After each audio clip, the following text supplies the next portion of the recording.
talking things all raw. It's raw. It's very raw. This is the 3rd of July, the day before America's Independence Day. And of course, the day we all dread. The Raw before a pay-per-view. Oh no, not again. They come around too quickly now. So, how are we going to start this match off?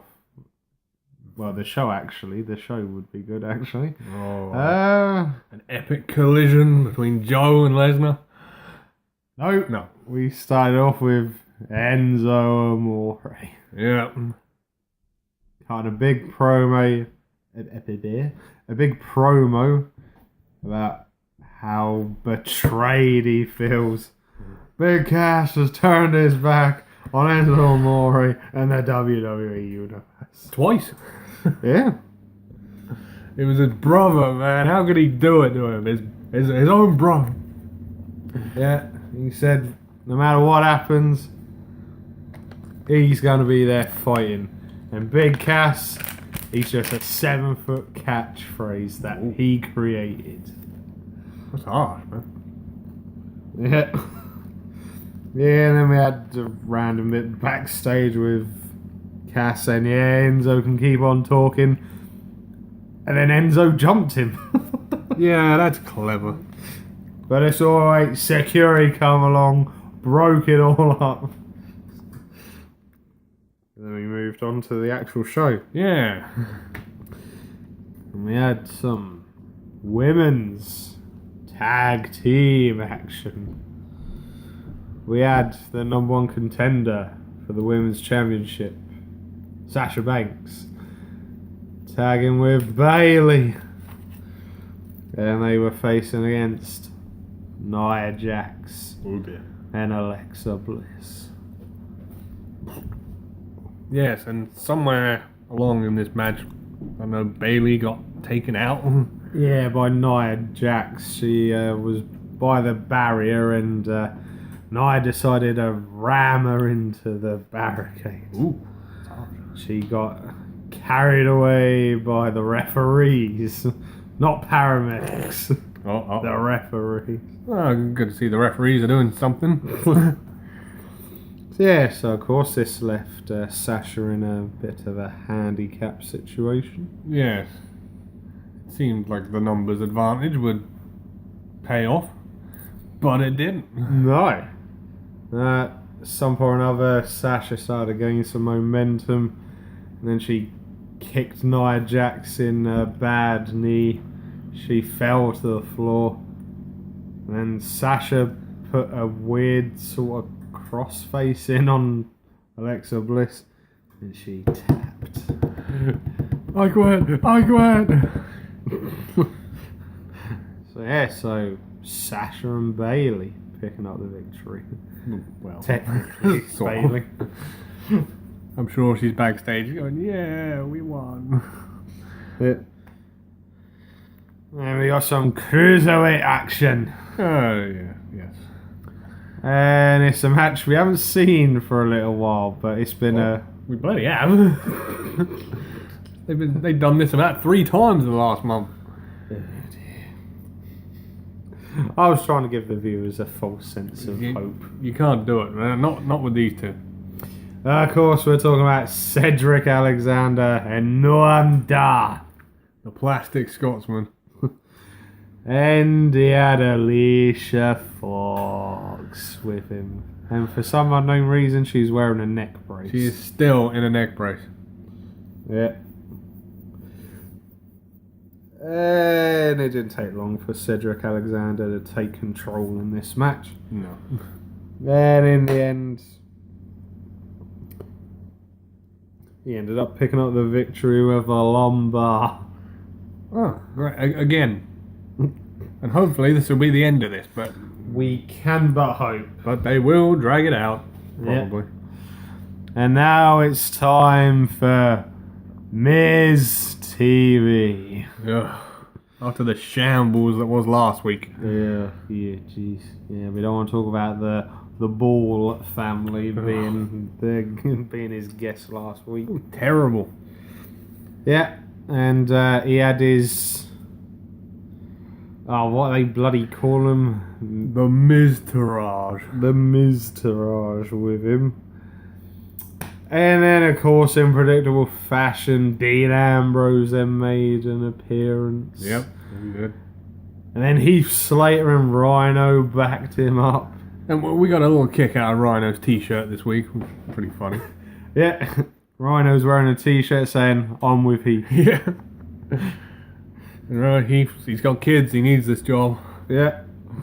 So then this brought out our general manager. Mm. He said, "Right, Miz, you are going to be defending this Intercontinental title."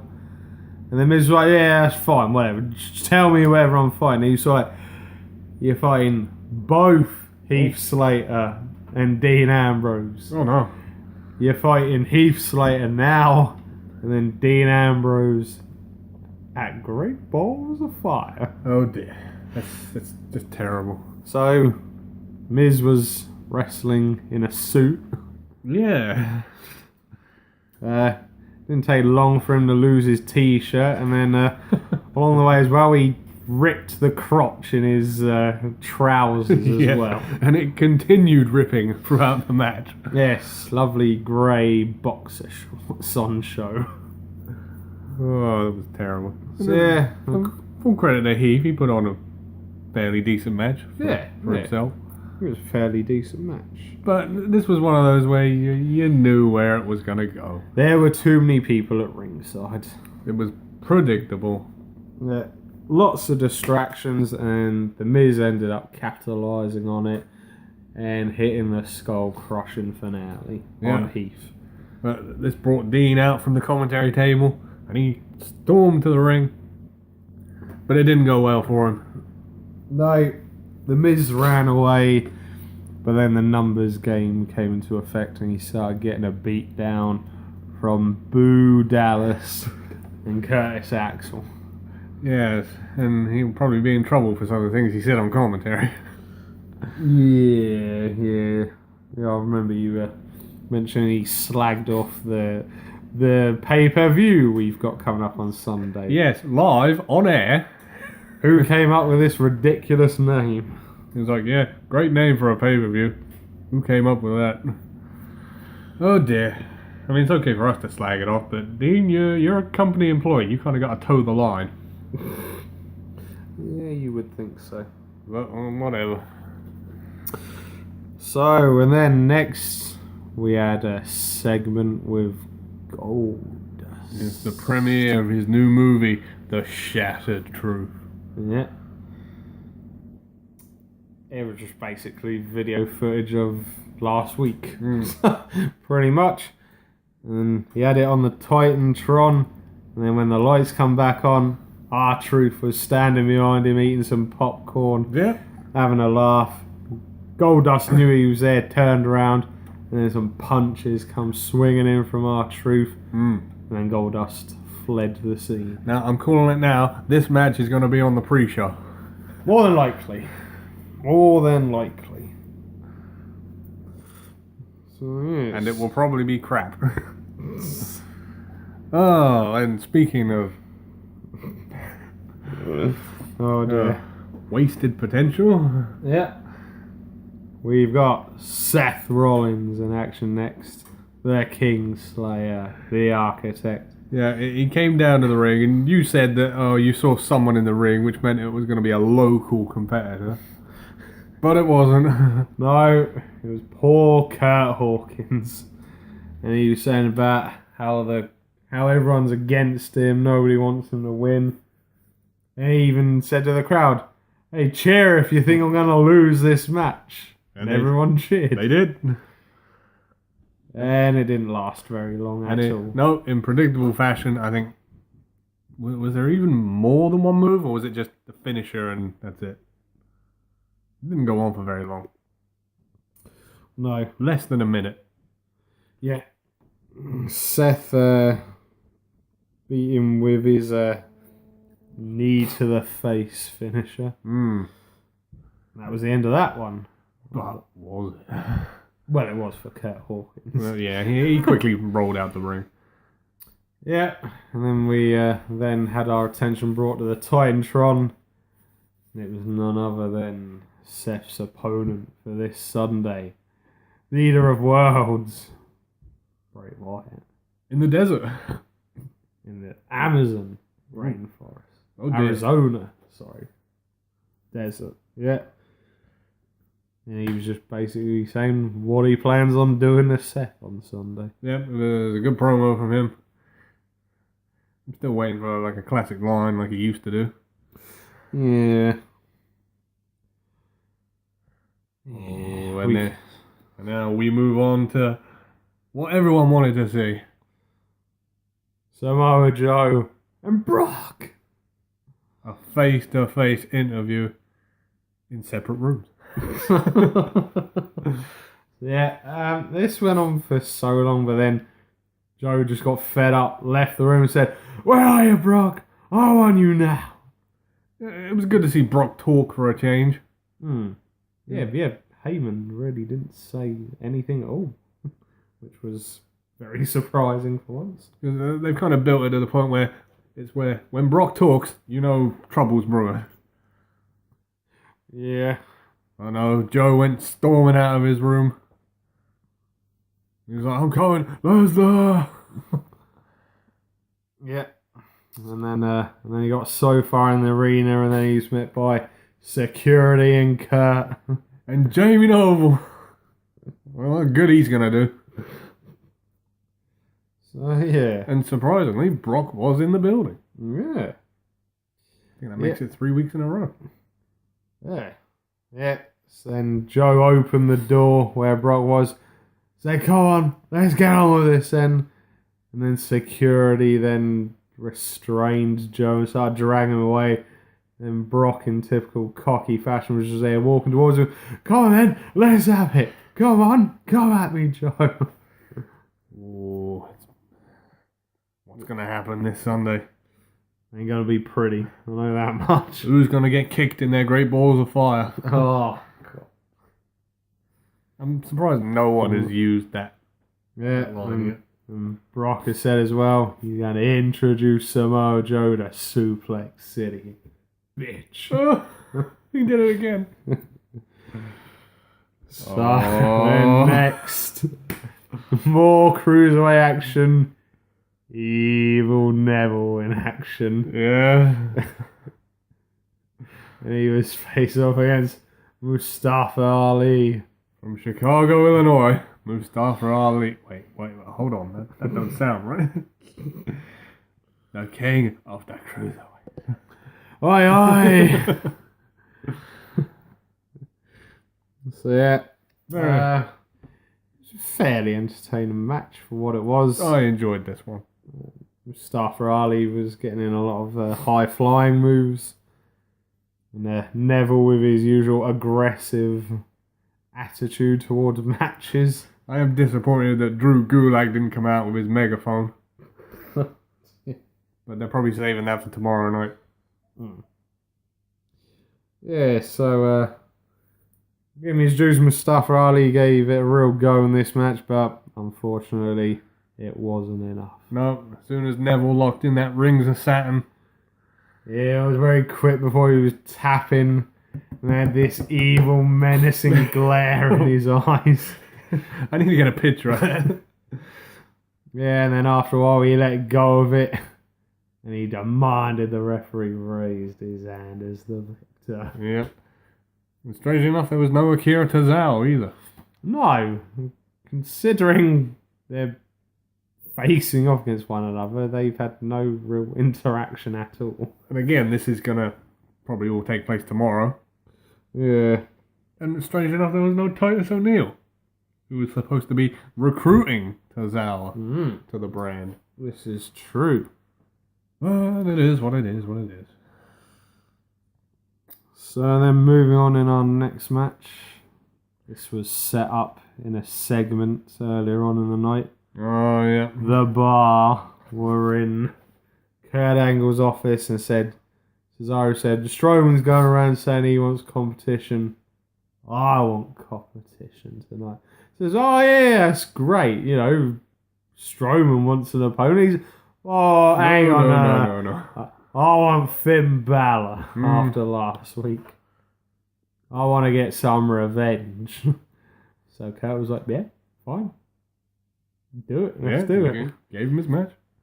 So that was our next match. And the Hardy Boys were on commentary. Yes. Much to the disgust of the bar. They need to come out saying, representing the bar. I mean, come on, he had it on his jacket, for God's sake. Yeah. So, yeah, entertaining match.